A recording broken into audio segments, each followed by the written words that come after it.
संसार में सबसे श्रेष्ठ क्या है? फूल या कांटे, प्रेम या घृणा, संपन्नता या दरिद्रता, मित्र या शत्रु? बताइए।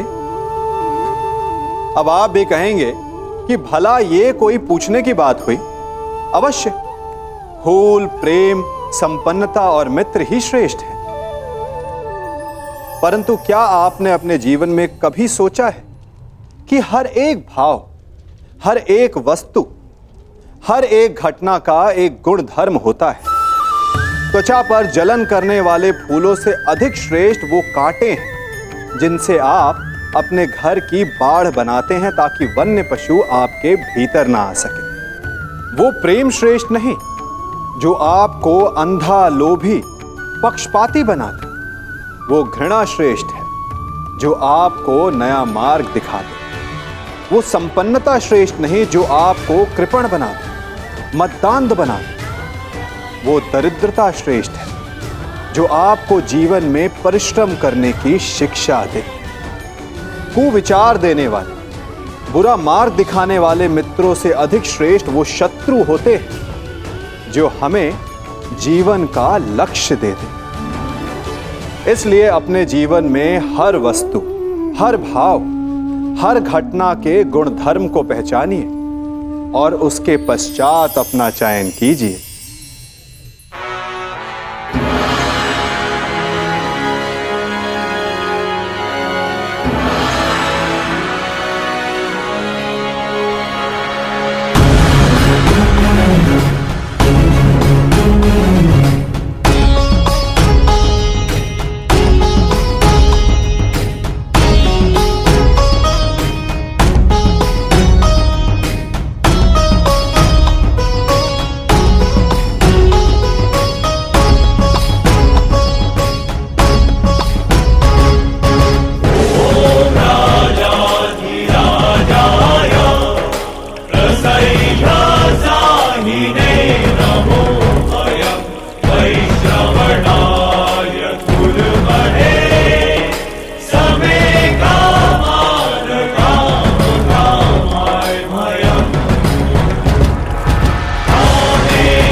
सम्राट युधिष्ठिर की, सम्राट युधिष्ठिर की, सम्राट युधिष्ठिर की,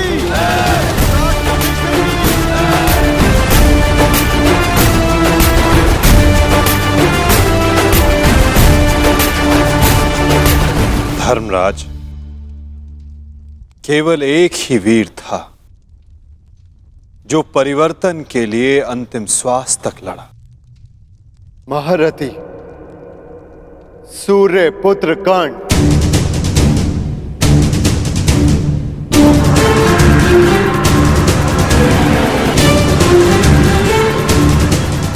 सदैव अपने ज्येष्ठ परिवर्तन के स्वप्न का आदर और सम्मान करना धर्मराज।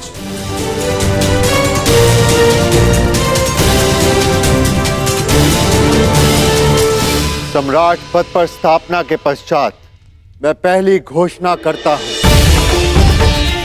हस्तिनापुर में अब जन्म निर्धारित व्यवस्था का अंत किया जाता है। वर्ण व्यवस्था रहेगी, परंतु वो कर्म के आधार पर आधारित होगी।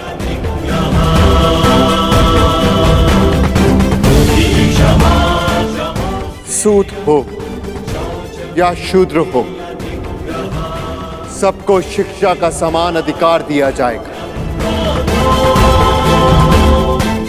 और योग्यता के आधार पर काम, सम्मान और समानता का अधिकार सबको दिया जाएगा। यही धर्म स्थापना की नींव है और यही परिवर्तन का प्रारंभ। सम्राट युधिष्ठिर की, सम्राट युधिष्ठिर की, सम्राट युधिष्ठिर की, सम्राट युधिष्ठिर की।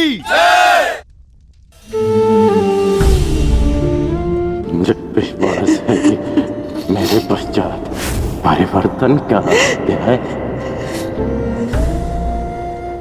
प्रारंभ होगा।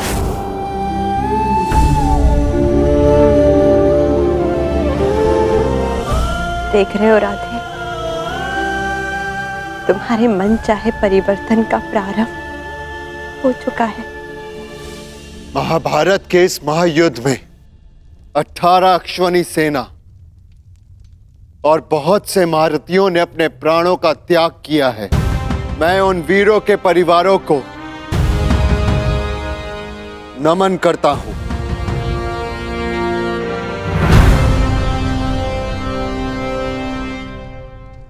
मैं सम्राट युधिष्ठिर ये आदेश देता हूं, युद्ध में सम्मिलित प्रत्येक सैनिक के परिवार को आर्थिक सहायता दी जाएगी। उनके बालकों को शिक्षा, उनके आश्रितों के लिए भरण पोषण की व्यवस्था अब सम्राट का उत्तरदायित्व है। सम्राट युधिष्ठिर की, सम्राट युधिष्ठिर की, सम्राट युधिष्ठिर की, सम्राट युधिष्ठिर की। और भ्राता कर्ण, मुझे विश्वास है कि मैं संसार में सदा राधे कर्ण के नाम से ही जाना चाहूंगा। राधे कर्ण के द्वारा सुझाए गए प्रतिरूप के आधार पर राज्य में समानता की एक नई व्यवस्था विकसित की जाएगी।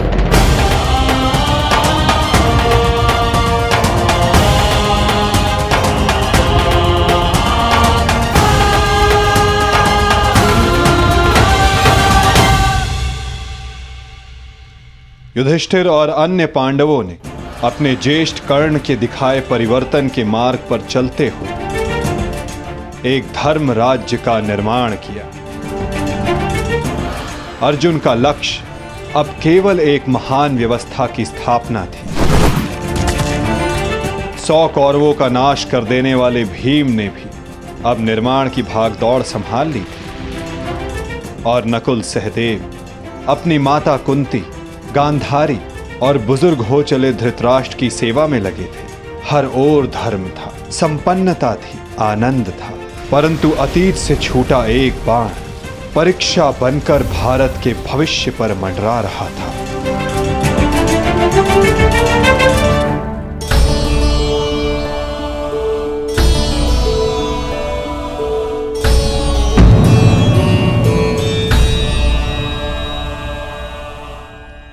आप सबसे ज्येष्ठ हैं भ्राताश्री।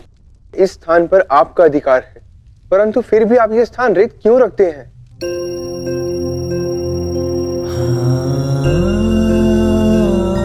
नहीं नकुल, ये स्थान मेरा नहीं। भ्राता कर्ण हम सबसे ज्येष्ठ हैं और सर्वप्रथम इस स्थान पर सिर्फ उनका अधिकार है।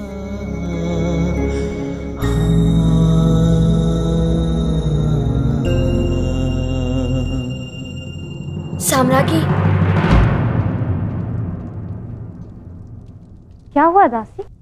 इतनी व्यग्र क्यों हो? युवरानी उत्तरा को प्रसव पीड़ा होना आरंभ हो चुका है।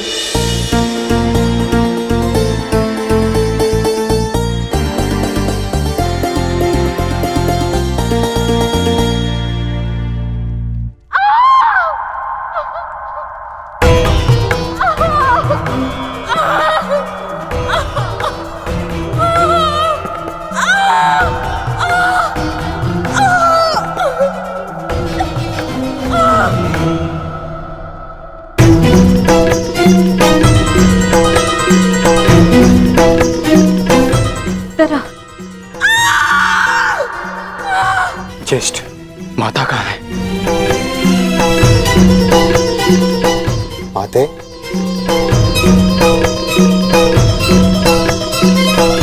माता, माता वो उत्तरा। हम भीतर जाकर देखते हैं।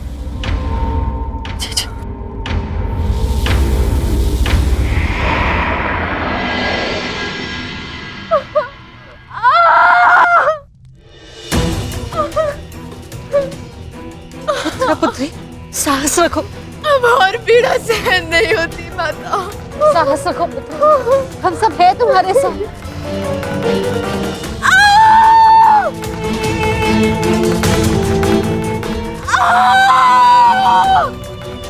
माता, प्रसव पीड़ा तो सबको होती है, परंतु उत्तरा के लक्षण गंभीर हैं।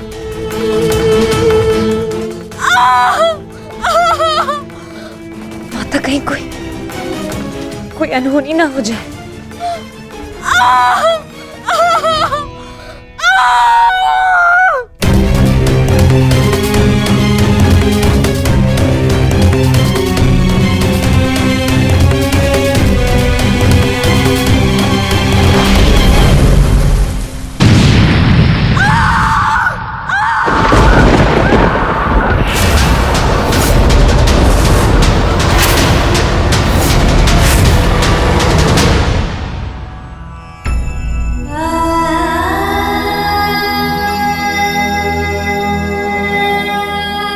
क्या अनर्थ हो गया?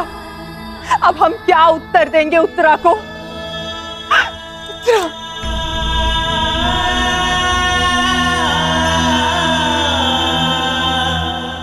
क्या अनर्थ कर दिया अश्वत्थामा ने? एक ब्राह्मण होने के पश्चात प्रतिशोध की अग्नि में वो इतना अंधा हो गया। एक शिशु पर ब्रह्मास्त्र चलाने से पूर्व उसे तनिक भी दया नहीं आई।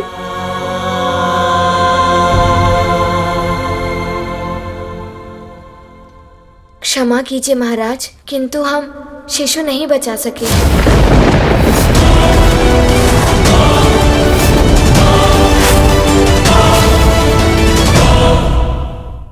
ये क्या अनर्थ हो गया? ये सब मेरे कर्मों का फल है। हे नारायण, उस बालक की सहायता करिए। इसमें उस बालक का कोई दोष नहीं है। हे नारायण, सहायता करिए। माधव,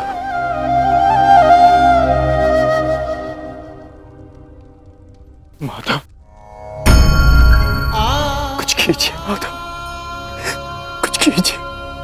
मैं आपसे विनती करता हूं, हमारे वंश के अंतिम बीज की रक्षा कीजिए, अन्यथा हमारा वंश समाप्त हो जाएगा।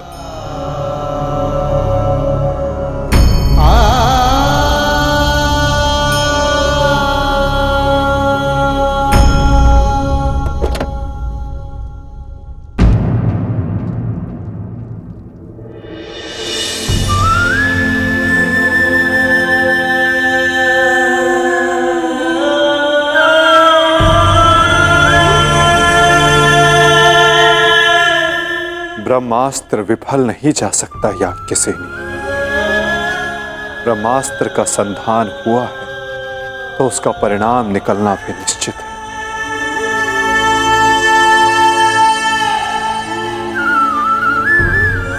क्या यही धर्म स्थापना है माधव? इस अजन्मे शिशु का क्या दोष जो इससे भी अधर्म का मूल्य अपने प्राण देकर चुकाना पड़ा?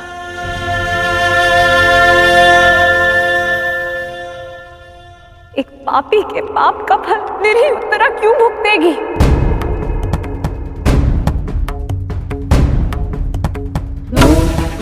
माधव, वो तो इस युद्ध में सम्मिलित भी नहीं थी, परंतु इस युद्ध में उसने अपना सब कुछ खो दिया। अपने पिता, अपना भाई, अपना पति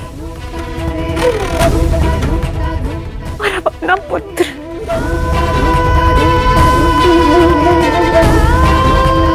ये कैसी धर्म स्थापना है माधव?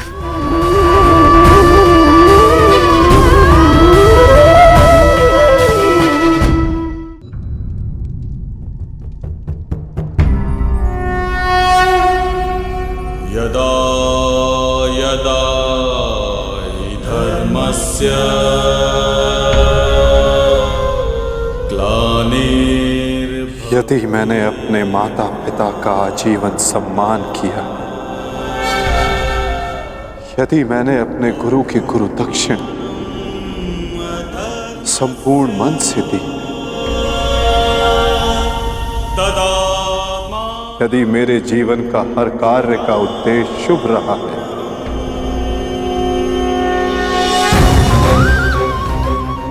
यदि मैंने धर्म स्थापना के लिए संपूर्ण प्रयास किया है,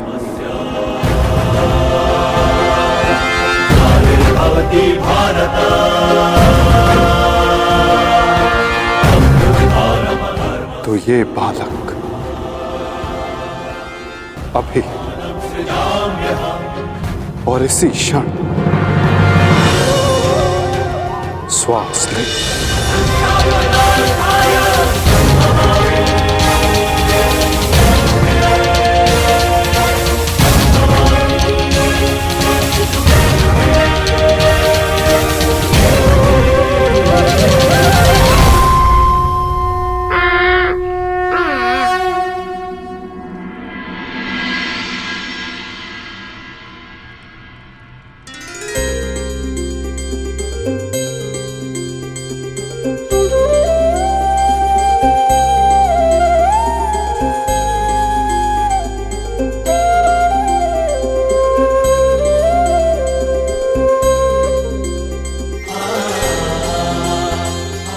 अपने जीवन की सबसे कठिन परीक्षा में सफल हुआ है ये बालक। ब्रह्मास्त्र की कठिन परीक्षा में खरा उतरा है ये बालक,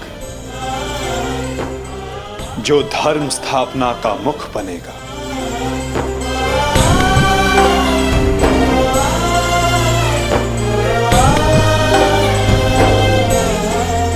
परीक्षित।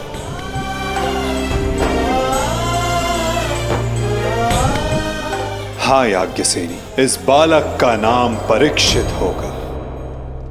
विशाली! विशाली! विशाली! विशाली, पुत्री विशाली।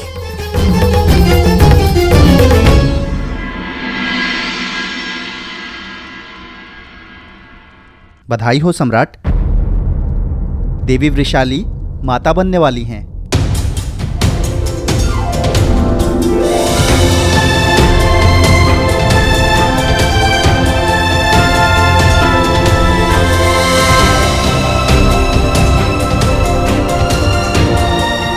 प्रभु को कोटि कोटि धन्यवाद। आज एक दिन में दो शुभ समाचार मिले। अब परिवर्तन के दो सूर्य चमकेंगे हस्तिनापुर।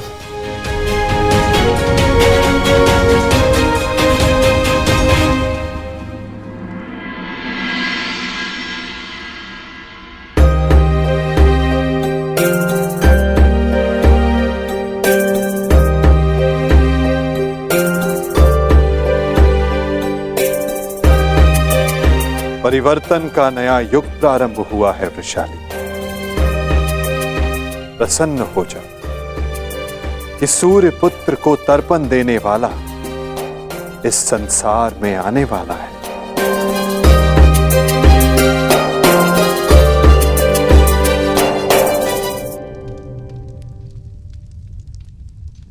अब आप सब मुझे आज्ञा दीजिए। नहीं माधव, इतनी शीघ्रता की क्या बात है? परीक्षित के 6वें संस्कार तक रुक जाइए। द्वारका प्रस्थान करने का समय आ गया है पार्थ। क्या हुआ माधव, सब ठीक तो है ना? नए परिवर्तन का प्रारंभ हुआ है पार्थ, और परिवर्तन और नाश दोनों एक दूसरे से जुड़े होते हैं, और किसी के अंत का प्रारंभ होना भी शेष है।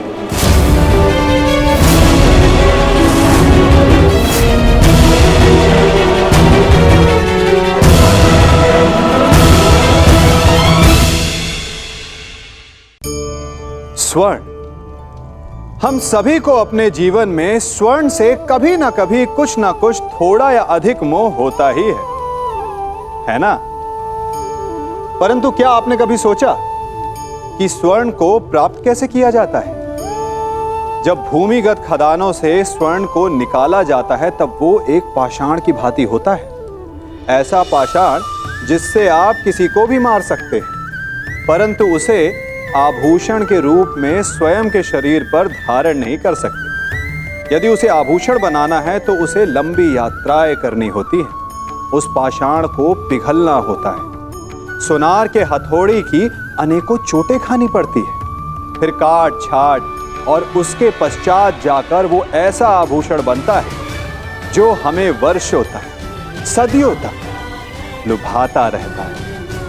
इसलिए यदि आपको समय पर विजय पानी है तो स्वयं के निर्माण पर समय देना होगा। बचाओ बचाओ बचाओ बचाओ बचाओ। मैं तेरा अंत कर दूंगा। जानता है मैं कौन हूं? मैं हूं इस द्वारिका का भविष्य। सांब!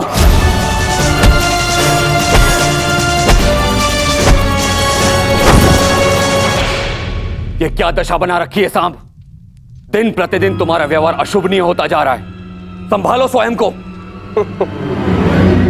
आओ श्री, मुझे समझाने से पूर्व अपने छलिया भ्राता को समझाइए, जिसने बिना अस्त्र शस्त्र उठाए मेरे ससुर के कुल का नाश कर दिया। क्या वो शोभनीय था? अपने पिता के लिए ऐसा भाव पाप है। पाप तो आपके भ्राता ने किया है, मैं तो केवल मदिरा पान कर रहा हूं। संभालो अपने आप को। एक योद्धा को यह सब शोभा नहीं देता। कैसा योद्धा ताजश्री, जिसके हाथ से तलवार छीन ली गई हो, जो अपने मित्र विश्वसेन की सहायता करने का वचन पूरा ना कर सका हो, उस मनुष्य को आप योद्धा कहते हैं? जब युद्ध करने का समय था तो युद्ध नहीं करने दिया। अब इस अपमान को गले से निकलने के लिए इस मदिरा के अतिरिक्त मेरे पास और कोई सहारा नहीं है। मुझे विश्वास नहीं होता कि तुम कृष्ण पुत्र हो। नहीं हूं मैं, नहीं उस छलिया का पुत्र। वो केवल मेरे लिए एक छलिया है, केवल एक छलिया। सांब!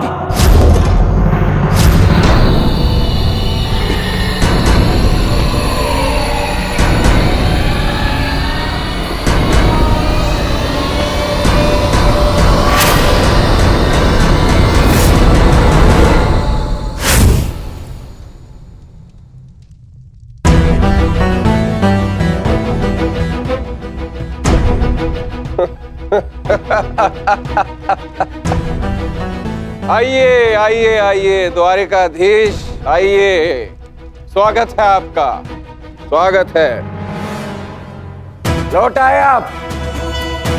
करा इस आर्यव्रत के सभी महारथियों का अंत। कराए धर्म स्थापना के नाम पर अपना पलड़ा भारी। अब अरे अच्छी, आप देख क्या रहे? स्वागत नहीं करेंगे इनका? इतना महान कार्य पूर्ण करने के पश्चात आज लौटे हैं। आज तो राजभवन में उत्सव होना चाहिए। पांचाल, काशी, मगध, छेदी, सभी महाजनपदों के महान शासकों का अंत करवा डाला, सिर्फ धर्म स्थापना के नाम पर। अब क्या बचा पूरे भारतवर्ष में? पूरे भारतवर्ष में सिर्फ दो महान राज्य।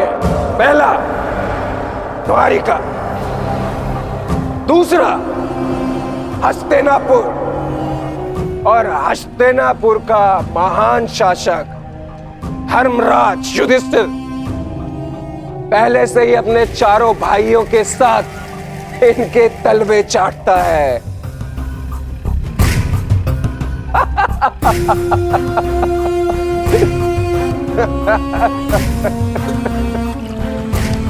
बधाई हो, बधाई हो वासुदेव, बधाई हो। आप अपने उद्देश्य में सफल हुए, जीत गया द्वारिका महाभारत। परंतु आपने भी मूल्य कुछ कम नहीं चुकाया, हमारी 7 औक्षणी सेना का अंत करवा दिया। क्या मिला आपको हमारे वीर सैनिकों का अंत करवाकर? क्योंकि आपने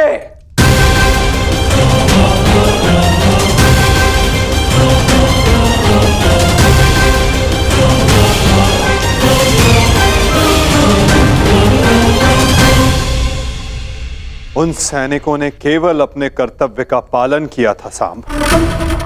युद्ध लड़ा, अनेकों को मारा और स्वयं वीर गति को प्राप्त हो गए।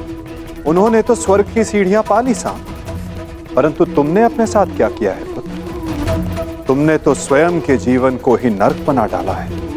तुमने वचन दिया था ना दुर्योधन और लक्ष्मणा को कि महाभारत के युद्ध में तुम नारायणी सेना का नेतृत्व करोगे। तो क्यों नहीं बचाया अपनी सेना को? क्यों छोड़ आए अपने मित्र को अकेला युद्ध में? क्यों साथ नहीं दिया अपने मित्र का सांब, केवल अपने प्राण बचाने के लिए? यदि मैं अपने मित्र की सहायता नहीं कर सका तो केवल आपके कारण। आपने रोका था मुझे। मैंने तुम्हें रोका नहीं था सांब, केवल विकल्प दिए थे। विकल्प? विकल्प यार में आपने मुझे भयभीत किया था।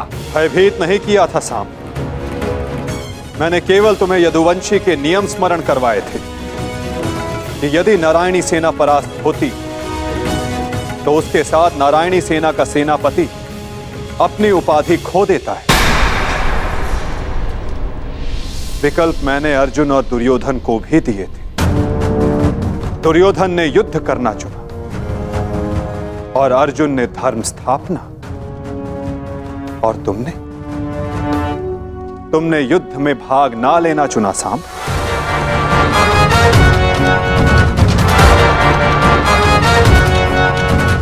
कदाचित यदि तुमने अपने मित्र वीर वृषसेन को उस युद्ध में प्रदर्शन करते देखा होता, तब तुम्हें ज्ञात होता कि वीरता की वास्तविक परिभाषा क्या होती है सांब। यदि तुमने अपने प्राण उस युद्ध में गवा दिए होते तो आज मेरा सर गर्व से ऊंचा होता। किंतु नहीं, तुम तो मदिरा के मद में स्वयं के जीवन को धीरे धीरे करके मार रहे हो। लज्जा आती है तुम पर सांब, लज्जा आती है।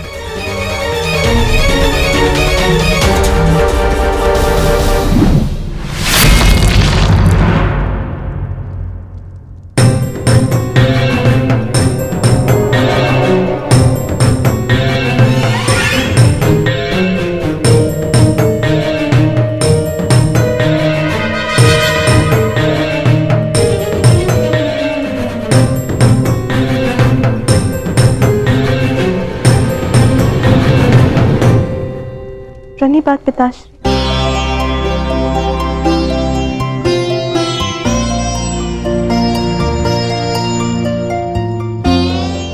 पिताश्री मैं क्षमा। लक्ष्मणा, इतनी लंबी यात्रा से आया हूं पुत्री, भोजन नहीं कराओगी? जी पिताश्री।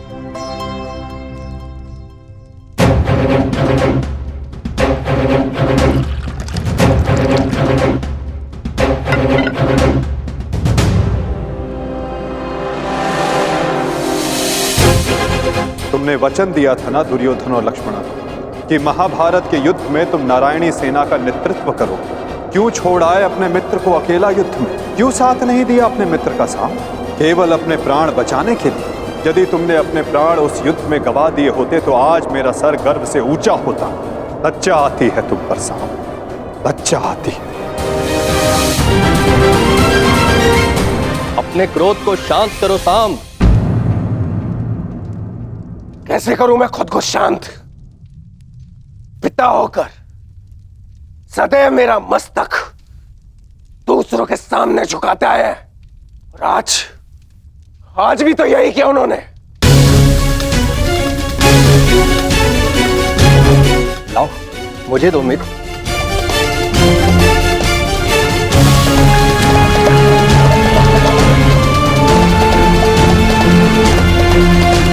लो, पियो।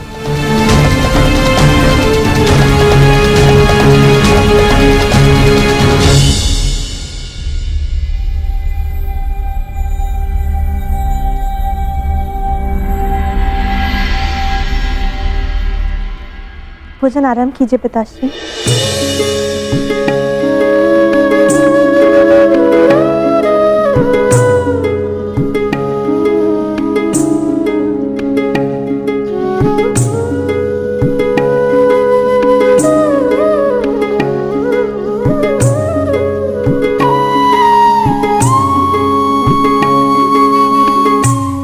पिताश्री, क्या आप मुझे मेरे पिता के विषय में कुछ बता सकते हैं? युद्ध में क्या हुआ था?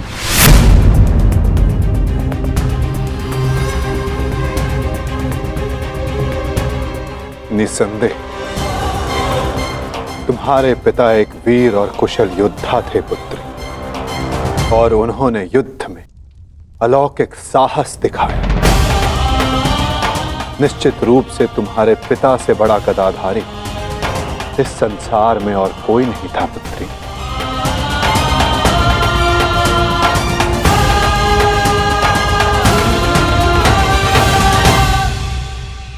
यदि ये सत्य है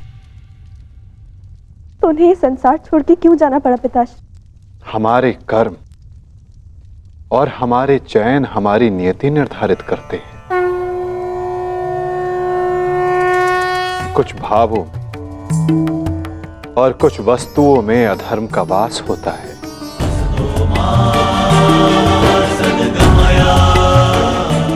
जैसे कि जुआ और मदिरा, ये व्यसन पहले लुभाते हैं और बाद में हमारे ही नाश का कारण बन जाते हैं पुत्री।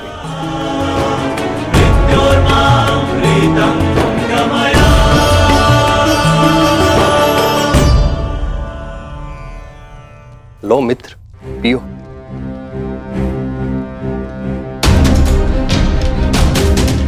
मैं जानता हूं कि तुम बहुत दुखी हो, किंतु चिंता मत करो, तुम्हारे मनोरंजन का प्रबंध कर दिया है मैंने। कैसा मनोरंजन?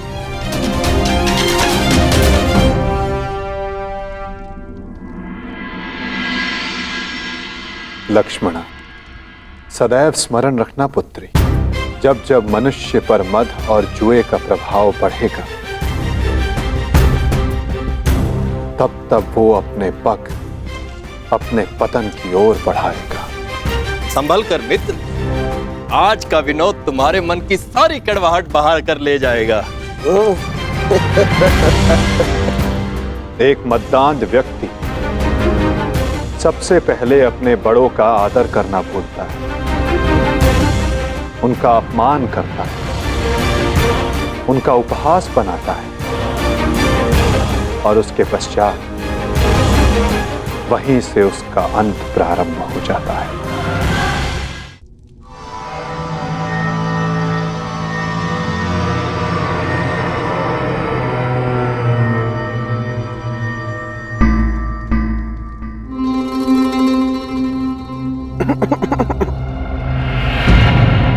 तो आप हैं महान ऋषि, सुना है महात्मा कि आप भविष्य बता सकते हैं। बड़ी प्रशंसा सुनी है आपकी। क्या जानना चाहते हो? यदि ये सत्य है तो बताइए कि इस रमणी को आगे चलकर क्या होगा, पुत्र या पुत्री?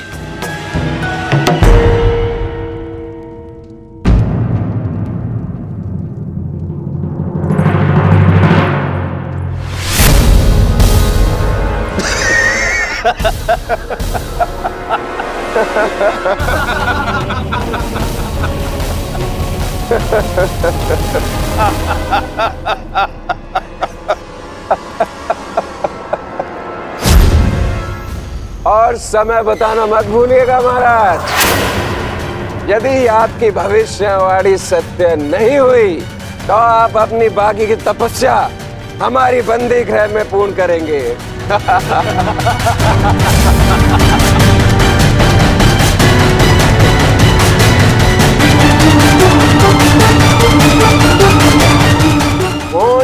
महाराज, बताइए मेरी कोख से क्या जन्म लेगा? मदिरा के मद ने तुम्हारे भीतर के मानव को सुला दिया है मूर्ख। अब तुम केवल उस मूसल की भांति हो जिसमें कोई भावना नहीं होती। वो किसी भी वस्तु पर पड़ता है तो उसे कुचल देता है। ये लीजिए पिताश्री, ये हलवा मैंने विशेष रूप से आपके लिए बनाया है।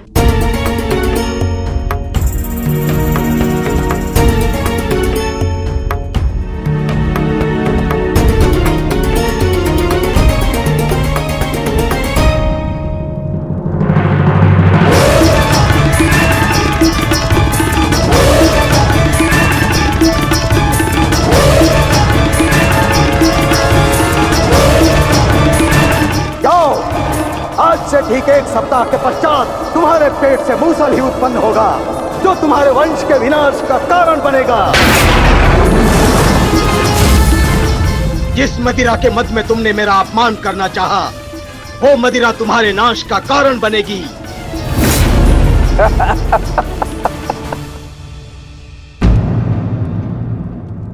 क्या हुआ पिताश्री, आप रुक क्यों गए? क्योंकि जिसे रुकना चाहिए था वो नहीं रुका। लगता है तुम्हें हमारे बंदी गृह के दर्शन करने की उत्सुकता कुछ अधिक है, इसलिए तुमने हमारा अपमान करने का दुस्साहस किया। पहले वासुदेव और अभी तुम। मैं तुम्हें जीवित नहीं छोड़ूंगा।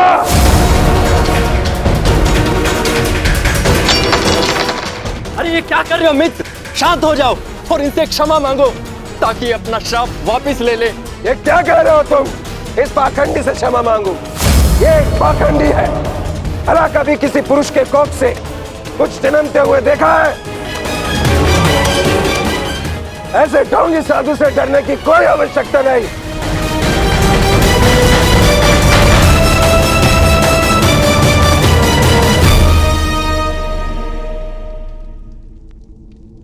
जो अब तक नहीं हुआ साम, वो अब होगा। साधुओं का श्राप व्यर्थ नहीं जाता।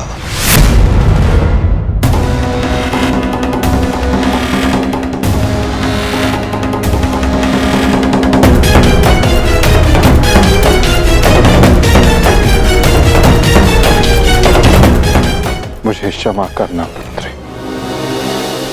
कदाचित मैं तुम्हें कह सकता सदा सौभाग्यवती भव।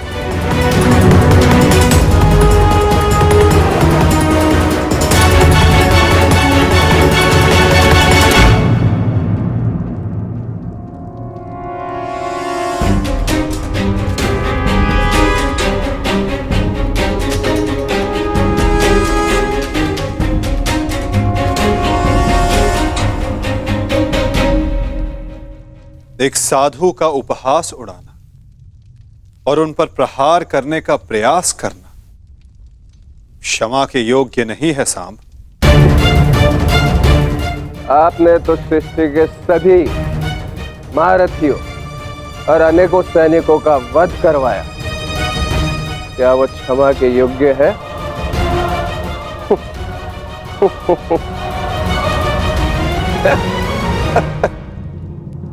प्रतिवर्मा, तुम्हारी उपस्थिति में यह सब हुआ और तुमने साम को रोकने का प्रयास नहीं किया।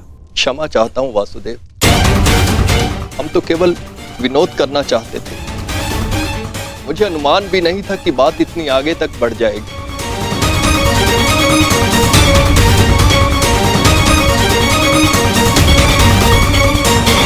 कितना समय? 7 दिन।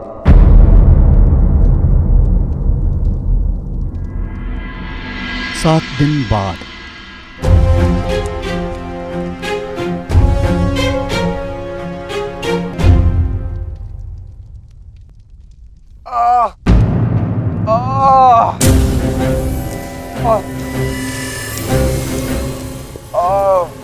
सहायता करो मित्र, मेरी सहायता करो। अत्यधिक पीड़ा हो रही है। कैसी पीड़ा हो रही है तुम्हें? लगता है उस साधु का श्राप मुझे लग गया है।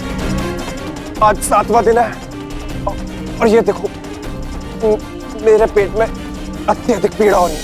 जाओ, आज से ठीक 1 सप्ताह के पश्चात तुम्हारे पेट से मूसल ही उत्पन्न होगा, जो तुम्हारे वंश के विनाश का कारण बनेगा।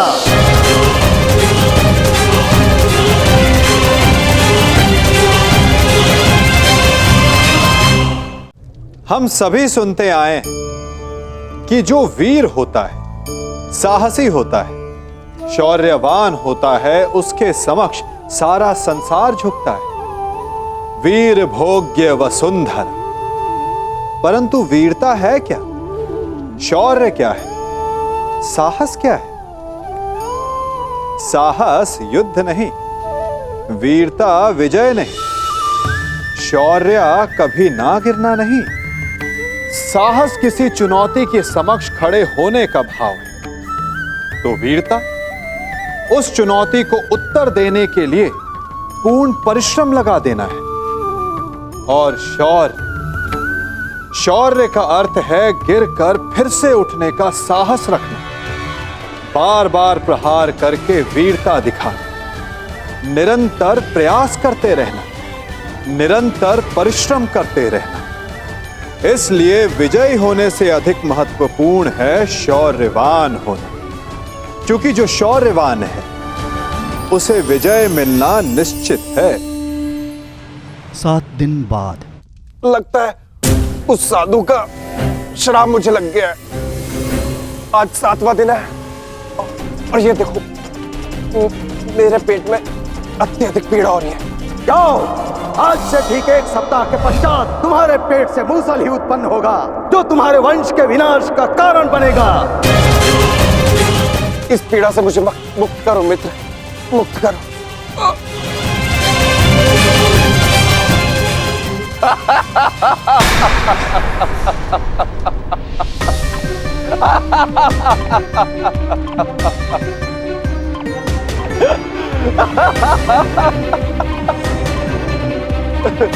तुम कितने बड़े मूर्ख हो मित्र। कुछ नहीं हुआ मुझे, सही हूं मैं। कहा था ना मैं, वो साधु एकदम पाखंडी है।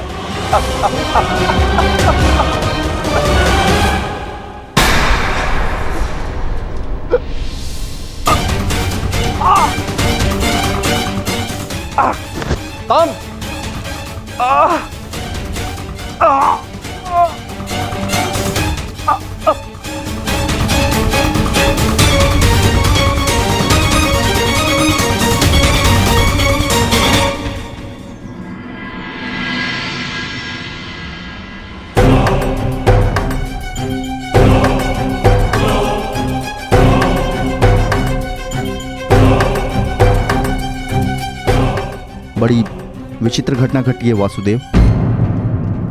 कुमार साम के शल्य चिकित्सा के पश्चात उनके पेट से ये मूसल निकला है।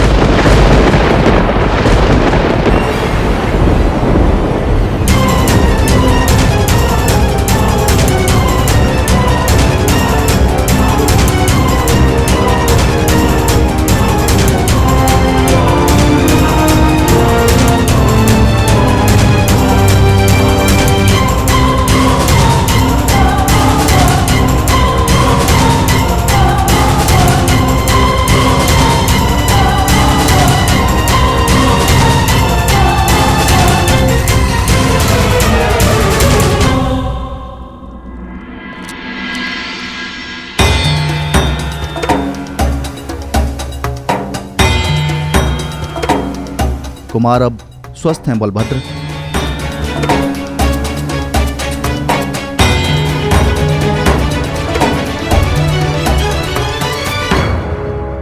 देख लिया, ये उस श्राप का नहीं, ये तुम्हारे अहंकार और तुम्हारे मदिरापान का फल है। ये श्राप तो केवल एक निमित्ता है। तुम्हारे कर्मों के कारण यदुवंश का नाश जन्म ले चुका है। यदि मदिरा के मद में तुमने एक महात्मा का अपमान ना किया होता तो आज तुम्हारी ये दशा ना होती।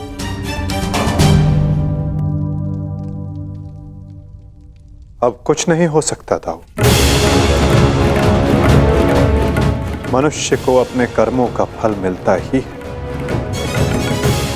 परंतु एक के कर्मों का फल पूरा वंश भुगते। ये नीति नहीं है। यदि अनाज के पौधों के बीज में घुन लग जाए तो वो सारी फसल नष्ट कर देते हैं दाऊ। नहीं कान्हा, मैं सांप की मूर्खता का फल समस्त द्वारका को नहीं भुगतने दूंगा।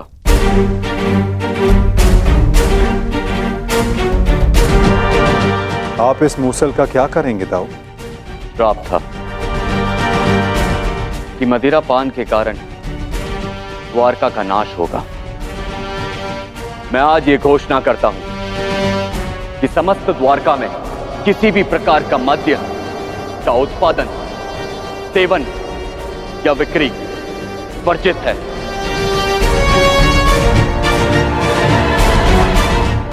और रही बात इस मूसल की,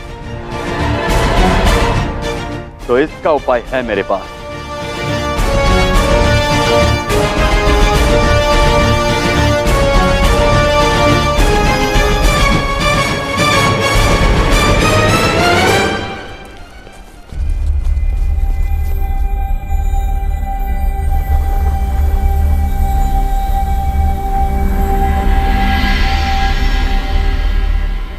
आपके आदेशानुसार मूसल की भस्म बना दी गई है बालभद्र।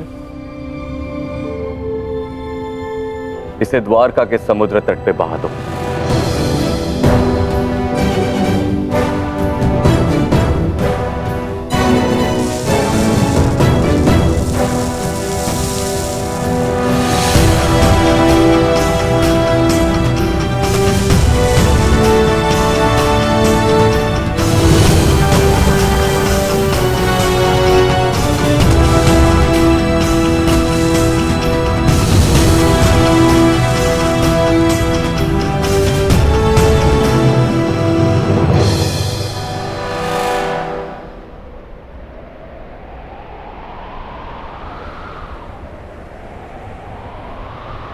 दाऊ, हमारे कर्म ही हमारी नियति निर्धारित करते हैं, केवल सांप के कर्म ही नहीं। कुछ श्राप हैं। मैं तुम्हें श्राप देती हूँ कि जिस प्रकार तुमने मेरे कुल का अंत किया है, उसी प्रकार तुम्हारे कुल का अंत भी होगा। और कुछ पाप भी जो द्वारिका की नियति बनाएंगे। चक्रवात से घर के धराशायी होने का भय हमेशा रहता है कृष्णा। इसका अर्थ ये नहीं कि मनुष्य अपने घर की नींव सुदृढ़ ना करे।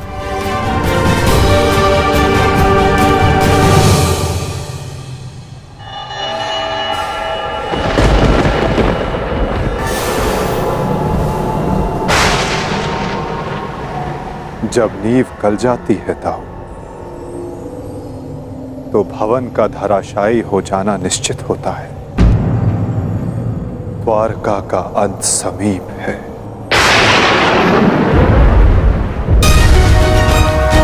नहीं कान्हा, मेरे रहते हुए ऐसा नहीं होगा।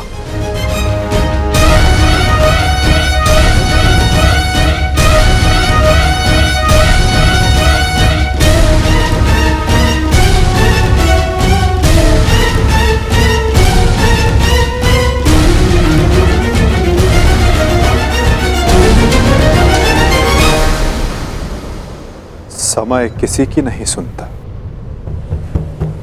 और ना ही श्राप आपकी सुनेगा दाऊ। यदा यदा नियति ने जो चुना है हमारे लिए, हमें वो भुगतना ही होगा।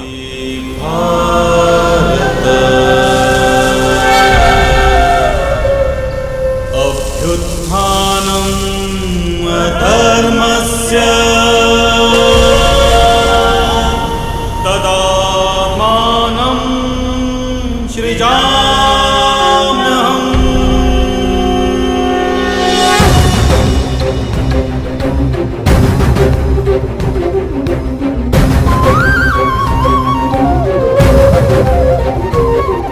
हर एक सरकंडे में एक आहुति छिपी है दाऊ। किसी की मृत्यु तो किसी की मुक्ति। धर्मस्य तदात्मानं सृजाम्यहम्।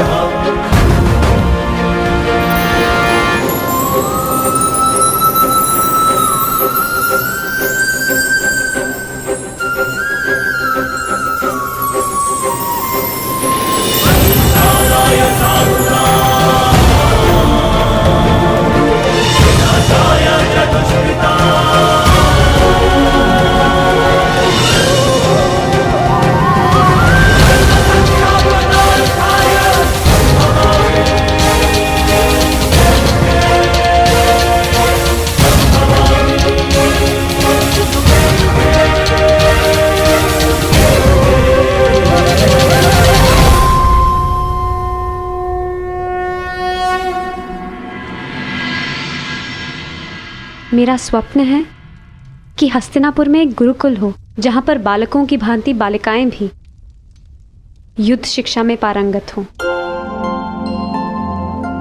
और अपनी सुरक्षा करना सीखें।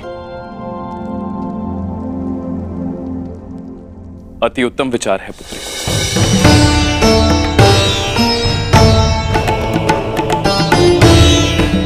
प्रणिपात। प्रणिपात। प्रणिपात।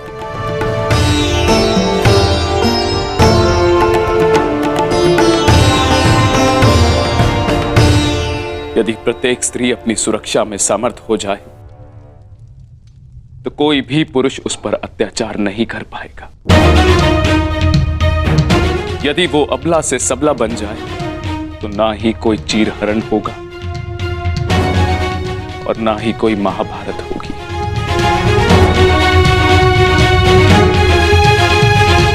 ज्येष्ठ पिताश्री, आपने स्मरण किया?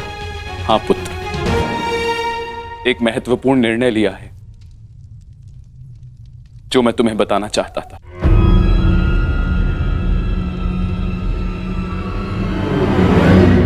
गांधारी,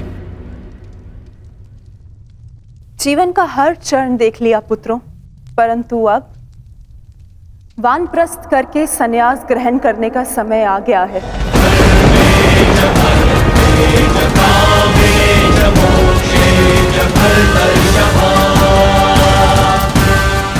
हाँ पुत्र, हिस्ट्री जीजी और मुझे विदा लेने की आज्ञा है।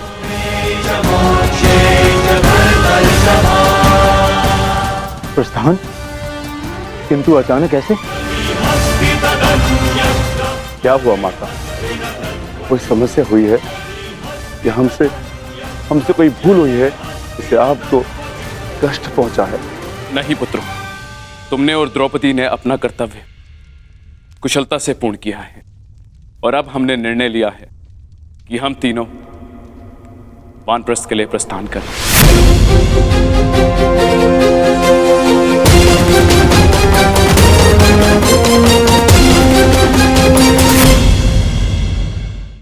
कि हम तीनों वानप्रस्थ के लिए प्रस्थान करें।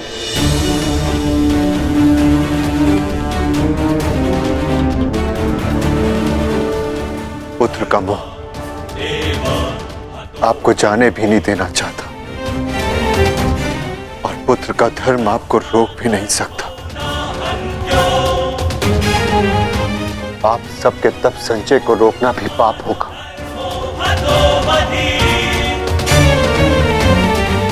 आदेश दीजिए ज्येष्ठ पिताश्री। व्यवस्था हो जाएगी। मुझे तुम पर गर्व है।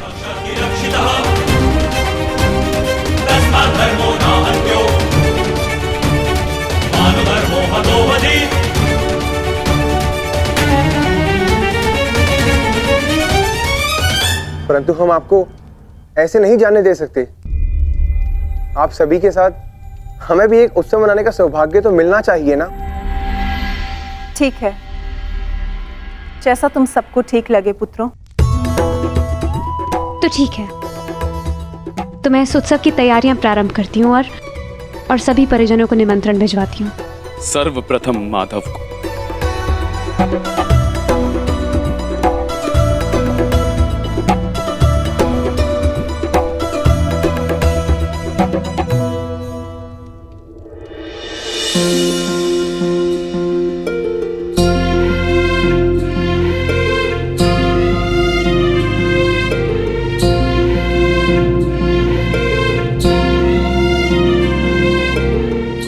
सखी ने निमंत्रण दिया है, स्वीकार करना ही पड़ेगा।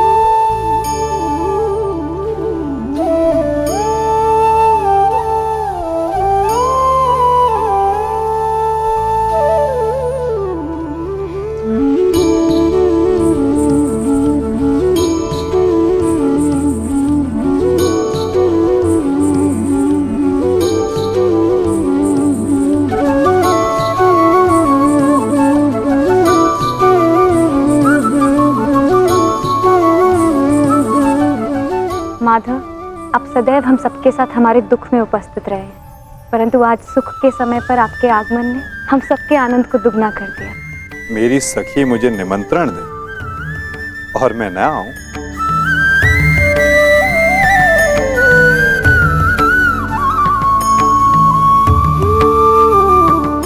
तुम सबका परिश्रम स्पष्ट दिखाई दे रहा है। जब प्रेरणा देने वाला शुभ हो तो परिश्रम का फल भी शुभ ही होता है माधव। आइए माधव, अपना स्थान ग्रहण करें।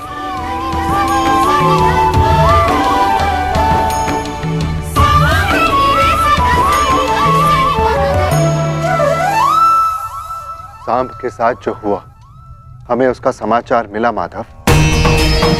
हमें उसका खेद है। कुमार सांब के शल्य चिकित्सा के पश्चात उनके पेट से ये मूसल निकला है।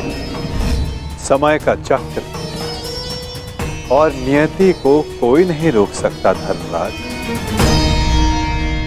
परंतु मुझे सदा खेद रहेगा।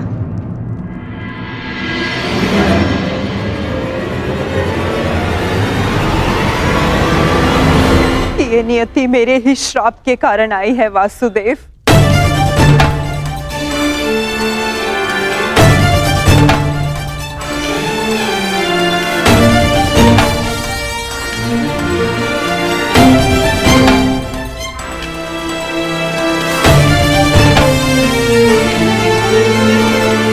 प्रणिपात राजमाता। संतोष मिला कि मेरी भूल के पश्चात भी आपका यहाँ आगमन हुआ वासुदेव। नहीं राजमाता, मैं आया क्योंकि मेरा यहाँ उपस्थित होना आवश्यक था। मुझे क्षमा कर दीजिए वासुदेव। बीते समय पर शोक मनाने से कोई लाभ नहीं। आनंदमय तो ये है कि हम सभी आने वाले नए भविष्य का स्वागत करें। कैसा भविष्य माधव? बधाई हो सम्राट, महारानी वृषाली ने पुत्र को जन्म दिया है।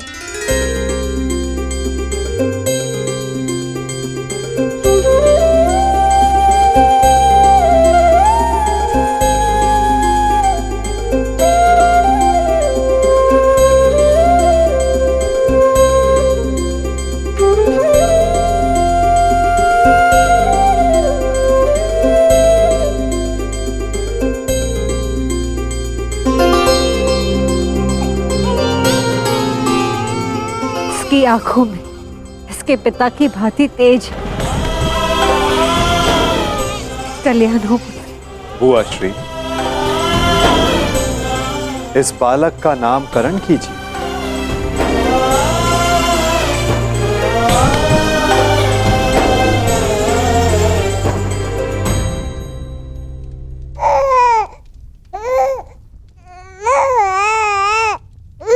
नहीं माधव, ये कार्य आपका है।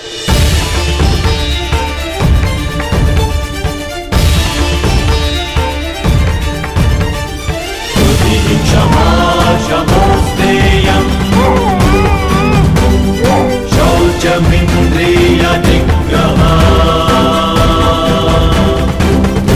क्षमा शमोस्तेयं शौचमिन्द्रिय निग्रह निर्विद्या सत्यं प्रोतो